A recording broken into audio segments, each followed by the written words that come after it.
Titanic दुनिया का सबसे बड़ा और लग्जरी जहाज था जो 10 अप्रैल 1912 को साउथहैम्पटन इंग्लैंड से न्यूयॉर्क के अपने पहले सफर पर निकला था, जिसमें बड़े बड़े इंडस्ट्रियलिस्ट और बिजनेसमैन से लेकर इस जहाज में 2240 के करीब हर तरह के लोग मौजूद थे जो एक बेहतर जिंदगी की तलाश में अमेरिका जा रहे थे।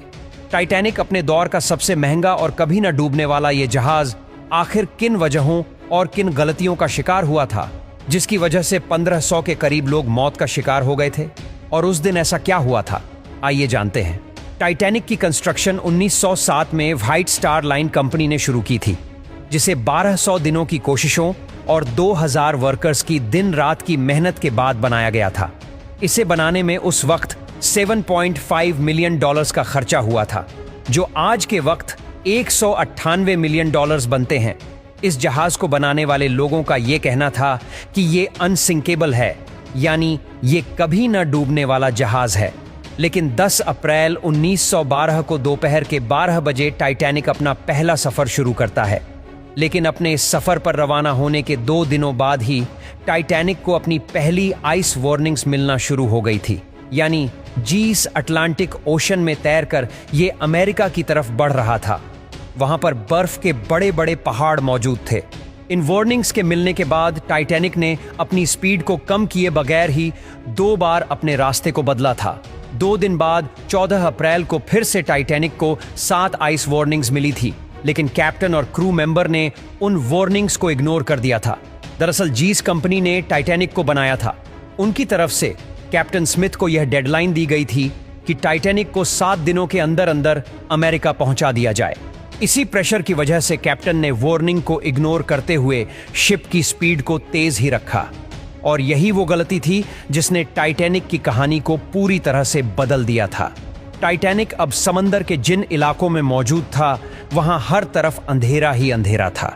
लेकिन टाइटैनिक से कुछ ही किलोमीटर दूर एक और शिप जो कि SS कैलिफोर्नियन भी वहां मौजूद थी, जिसने टाइटैनिक को एक बहुत बड़े आइसबर्ग की वार्निंग दी थी, और उस वार्निंग को पूरी तरह से इग्नोर कर दिया गया। फिर कुछ ही घंटों बाद शिप के क्रू ने कुछ ही दूर एक बहुत बड़े आइसबर्ग को देखा, जिसने उन लोगों के रोंगटे खड़े कर दिए। जब तक इस आइसबर्ग की खबर कैप्टन तक पहुंचती, तब तक बहुत देर हो चुकी थी। टाइटैनिक के इंजन को फौरन बंद कर दिया गया और साथ ही जहाज का रुख बदलने का भी ऑर्डर दे दिया गया। बेशक कैप्टन और क्रू ने आइसबर्ग से बचने की पूरी कोशिश की थी, लेकिन शिप का आइसबर्ग से फासला इतना कम रह गया था कि हर की गई कोशिश बिल्कुल नाकाम हो गई थी। ठीक 11:40 पर आइसबर्ग टाइटैनिक से टकरा गया। आइसबर्ग के टकराने के बाद शिप की बॉडी पर एक 13 फीट बड़ा क्रैक पड़ गया था, जिसकी वजह से शिप के निचले फ्लोर्स में पानी भरना शुरू हो गया था।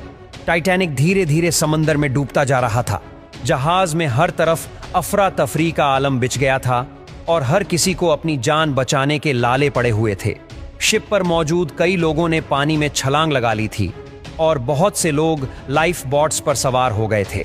कुछ ही घंटों बाद एक शॉर्ट सर्किट की वजह से टाइटैनिक की पावर भी बंद हो गई थी और हर तरफ बिल्कुल अंधेरा हो चुका था। थोड़ी ही देर बाद टाइटैनिक 2 हिस्सों में टूट गया और देखते ही देखते पूरा समंदर के अंदर डूब गया। इस हादसे में 1500 लोग अपनी जान से हाथ धो बैठे थे और 700 के करीब लोग जिंदा बच गए थे। टाइटैनिक को बनाते वक्त कुछ ऐसी गलतियां की गई थीं जो अगर ना की जाती तो आज टाइटैनिक की कहानी बिल्कुल अलग होती। टाइटैनिक को शुरुआत से ही बहुत ज्यादा रफ्तार से चलाया गया था, जिसकी वजह से आइसबर्ग की वार्निंग मिलने के बाद इसका रुख बदलना बिल्कुल बेकार हो गया था। इसके अलावा शिप पर मौजूद अलाइडर के पास किसी भी किस्म की कोई दूरबीन मौजूद नहीं थी, और टाइटैनिक की बॉडी पर जो रिवर्ट्स लगाए गए थे उन्हें स्टील से नहीं बल्कि कास्ट आयरन से बनाया गया था। ये रिवर्ट्स ही थे जो लोहे के बड़े बड़े पीसीस को आपस में जोड़े हुए थे, लेकिन इन रिवर्ट्स की क्वालिटी अच्छी न होने की वजह से आइसबर्ग से टकराते ही ये खुल गए थे। टाइटैनिक जहाज पर टोटल 32 लाइफ बोट्स की कैपेसिटी थी, लेकिन फिर भी कोताही की वजह से सिर्फ 20 लाइफ बोट्स को ही जहाज पर रखा गया था, और अफरा तफरी की वजह से उन कश्तियों को भी पूरी भरे बगैर समुद्र में उतार दिया गया था। कश्तियों पर सिर्फ अमीर लोगों को ही बिठाया गया था। अगर कश्तियों को पूरी भरी जाती तो आज शायद उस हादसे में जाया होने वाली इंसानी जानों की तादाद बहुत कम होती। समुद्र के जिस हिस्से में टाइटैनिक डूबा था वहां पानी का टेम्परेचर -2 डिग्री सेल्सियस था। यानी जिन लोगों ने पानी में छलांग लगाई थी वो चंद ही मिनटों में बर्फ बन गए थे। टाइटैनिक की ये दिल दहला देने वाली खबरें देखते ही देखते पूरी दुनिया में तेजी से फैल गई थी। टाइटैनिक अपने पीछे इतनी मिस्ट्रीज और इतने सवालों को छोड़ गया था जिसे ढूंढने के लिए और उन सवालों का जवाब तलाश करने के लिए दुनिया भर के साइंटिस्ट और रिसर्चर्स दिन रात कोशिशों में लगे हुए थे। पूरे 73 सालों बाद टाइटैनिक को समंदर की 4000 मीटर की गहराइयों से ढूंढ लिया गया।